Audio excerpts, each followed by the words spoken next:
Oi pra você, aqui quem fala é a Lila da Quebrada, tá ligado?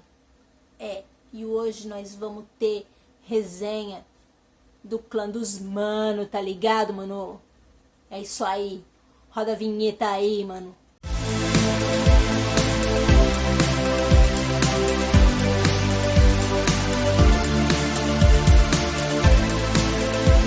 Ai, gente, desculpa, eu não consegui fazer uma abertura normal. Por quê? Porque isso aqui não é um livro normal, tá? Primeiramente, vamos apresentar para vocês o clã dos magos, também conhecido carinhosamente por Dona Lila como o clã dos mano. Em Marim existe uma universidade de magos e lá só vão os filhos das grandes famílias, os riquinhos da cidade, sabe como é que é? É uma universidade para ricos e é uma universidade de magos. Então, assim, o dom dos magos, o dom da magia, ela nasce nas grandes famílias. E aí os carinha lá, as mocinhas, quando eles têm uma certa idade, eles vão para essa universidade aprender a fazer magia, controlar a magia e tudo mais. E aí eles podem se especializar em serem curadores, entre a parte química da magia, a parte de ofensiva mesmo, sabe, de defesa, como seria em Hogwarts, defesa contra as artes das trevas. Enfim, temos essa universidade de magos e só vai os ricos pra lá. E aí um belo dia a Sônia, uma menina pobre das favelas, que ela não tem mais os pais, ela mora com os tios, e ela está lá vivendo sua vida naturalmente, pobrezinha, e estão fazendo a purificação, que é uma vez por ano os magos do clã, eles expulsam os favelados da cidade. Por quê? Pra cidade ficar mais bonita, entendeu? Lá as pessoas são muito preconceituosas, então eles pegam e jogam todo mundo fora e empurram todo mundo com uma barreira mágica e tipo assim, vão pra fora dos muros lá, seus pobres desgraçados, dane-se essa porcaria, entendeu? É mais ou menos isso. E aí nessa purificação, a Sônia tá indignadíssima, pega uma pedra do chão e joga contra a barreira dos magos. Mas qual não seria a surpresa de todo mundo quando essa pedra transpassa a barreira e acaba acertando o mago assim, bem no meio da fuça. Pois então, aí a coisa fica muito séria.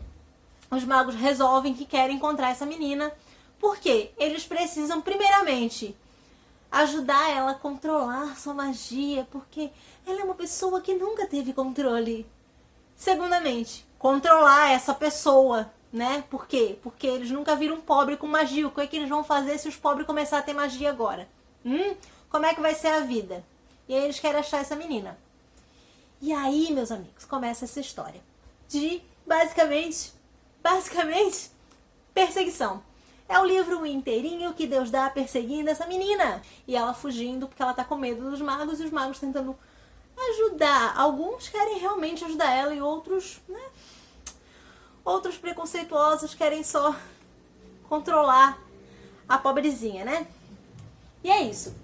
O enredo do livro é mais ou menos esse. Agora vamos aos problemas, meus amigos, porque daqui pra frente na resenha, tirando a sinopse, são só problemas, entendeu? Só temos problemas.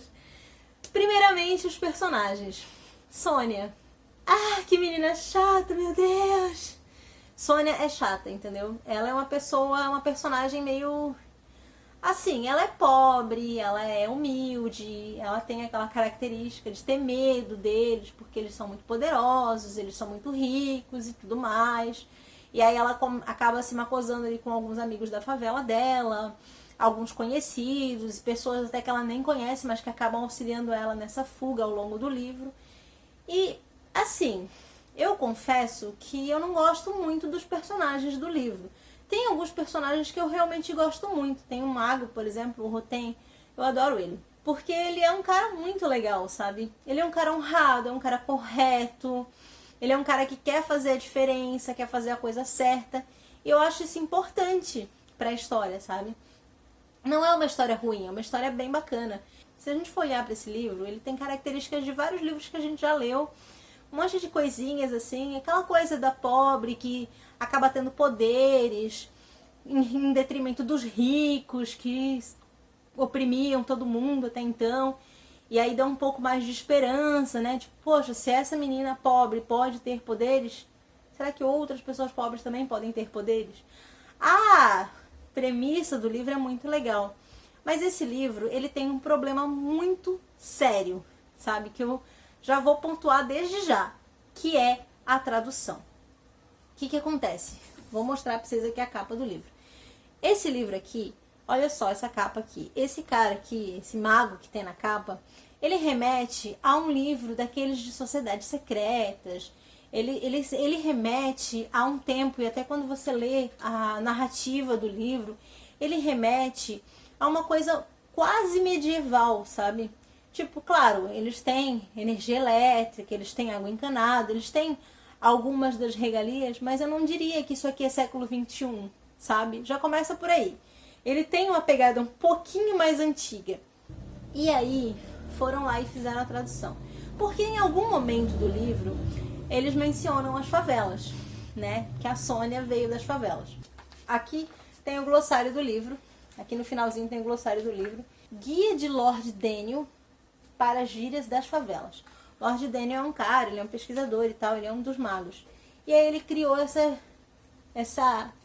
esse glossário de gírias das favelas. Eu vou falar as gírias para vocês.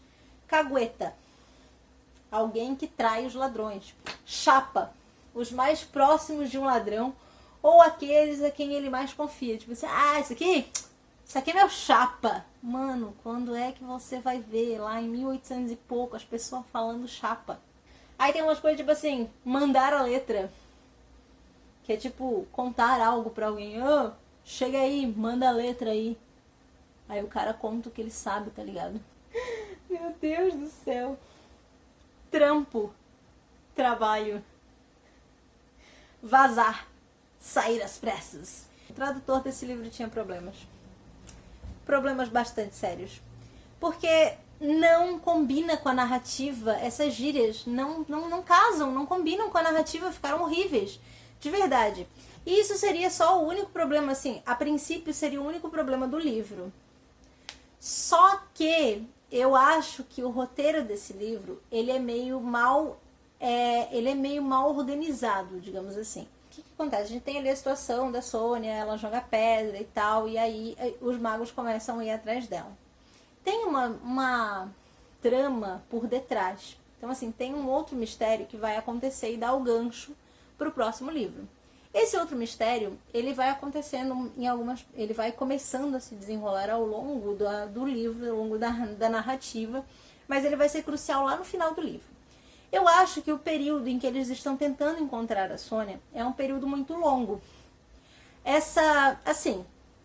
Eu não digo que é um período muito longo no sentido, eles ficaram muito tempo correndo atrás dela. Não, eu digo que é desnecessário para um livro ele ter um tempo de narrativa tão longo para contar uma coisa que, tipo, a menina tá fugindo, eles estão correndo atrás dela, entendeu? Não precisa de tudo isso. Ele é um livro grande, ele não é um livro pequeno, ele é um livro relativamente grande, ele tem aí suas 400 e poucas, quase 450 páginas. Não precisa gastar, 300 e poucas páginas com uma fuga, entendeu?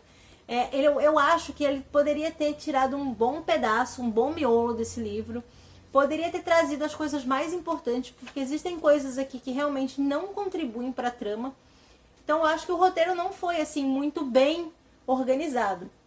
Mas eu já percebi que isso é um problema da autora, porque no segundo livro dessa série, ela tem o mesmo problema. Ela estende demais algumas situações e o negócio não flui. A respeito da narrativa, da escrita da autora, assim, ela escreve bem, ela tem ali uma certa fluidez, mas como essas partes, como eu falei, elas são muito extensas, acaba quebrando. Nossa! Que horror! Chegou aqui na sala uma nuvem horrorosa! Meu Deus, Rafael! Então foi os cachorros, né? Nossa, eu tô sentindo meu credo. Nossa, tu tá vendo isso?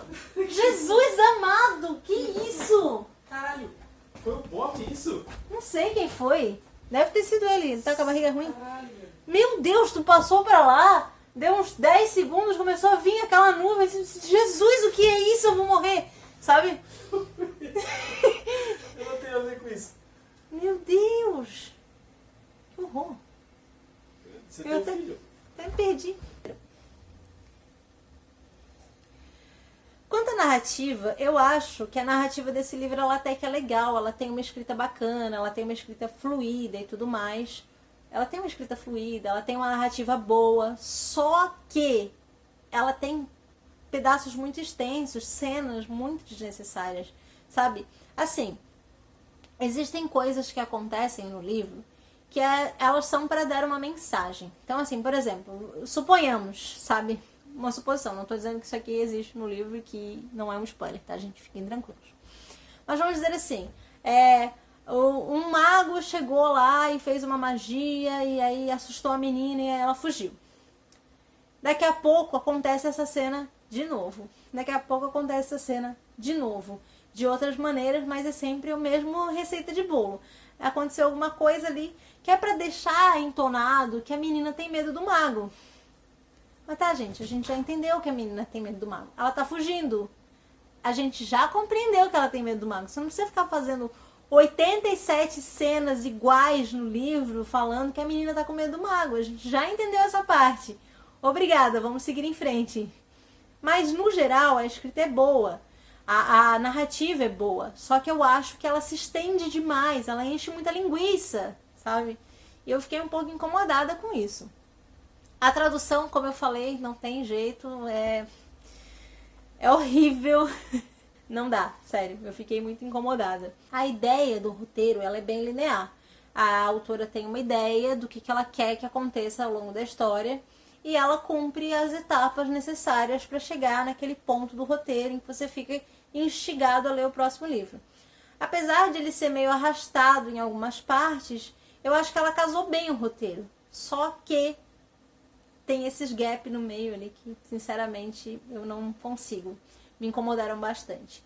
Agora, por último, a minha experiência com esse livro. Eu li esse livro há algum tempo já, mas eu lembro muito claramente da minha experiência com ele, que foi: meu Deus, não acaba nunca essa fuga dessa menina. Ah, meu Deus, tá bom, atalho. O que acontece depois? Já entendi essa parte. Tá, continua. O que acontece depois? Esse foi um dos poucos livros na minha vida em que eu tive vontade de pular partes dele pra ler o resto. Não tenho o costume de fazer isso, mas eu fiquei muito aflita. Tipo assim, eu quero saber o que acontece. Para de ficar me falando que isso aqui que já aconteceu, que é parecido com aquilo ali que já aconteceu. Para de ficar se repetindo, mulher. Desenvolve essa trama, sabe? Eu fiquei incomodada com isso, esse buraco. Mas assim, o começo do livro, a premissa, é legal. E o final do livro, ali, os últimos capítulos, em que as coisas se desenrolam. E aí tem aquele mistério que eu falei por trás, assim, que dá o alinhavo pro próximo livro. Essas partes são boas, entendeu? Mas aquele meio, o miolo do livro, é muito embolado, sabe? E aí me incomodou bastante. Foi um livro que eu dei 2 estrelas. Geralmente 2 estrelas eu dou para livros que não rolaram. Porque eu lembro que na época que eu li, eu tive um comparativo muito desleal com esse livro. Porque eu li Misery, do Stephen King. E aí eu li esse livro. E não tem condição. Depois que a tua cabeça sai de Misery, meus amigos, você não consegue descer. Sabe assim, a mesma coisa que você vai descer um degrau e aí de repente você cai no abismo, sabe? Não é descer um degrau de narrativa, é descer um abismo. Você cai assim, esborrachado no chão, né? Maluco, sabe? Mas, no geral, ele não foi ruim. Ele foi legal, sabe? Ele tem 2 estrelas, mas ele foi um livro legal, foi um livro interessante, foi um livro que tem uma história bacana. Só acho que ela foi mal executada. Acontece nas melhores famílias. Stephen King também já teve boas histórias que foram mal executadas. 2 estrelas, é um livro mais ou menos, mas eu recomendo que você leia. Apesar dos problemas, ele é um livro legal, a história é interessante, é divertida. E tem ali algumas características muito comuns em outros livros, mas mesmo assim ainda é uma boa história. Espero que vocês tenham gostado da resenha. Conta aqui nos comentários pra mim se você já leu esse livro, se você conhece, ou se você sabe de alguém que leu e que acha o negócio da gíria horrível que nem eu. Enfim, se você não for inscrito ainda, aproveita, já se inscreve no canal, ativa as notificações e deixa aquele like se você gostou desse vídeo. Bom, eu vou deixar aqui na tela outras recomendações de vídeo aqui do canal pra vocês. Se vocês gostarem desses vídeos, não deixem, é claro, de deixar um like, comentários e ajudar aí na divulgação e ajudar o canal a crescer, né, gente? Porque eu quero trazer cada vez mais conteúdo pra vocês. É isso e até o próximo vídeo. Tchau, tchau!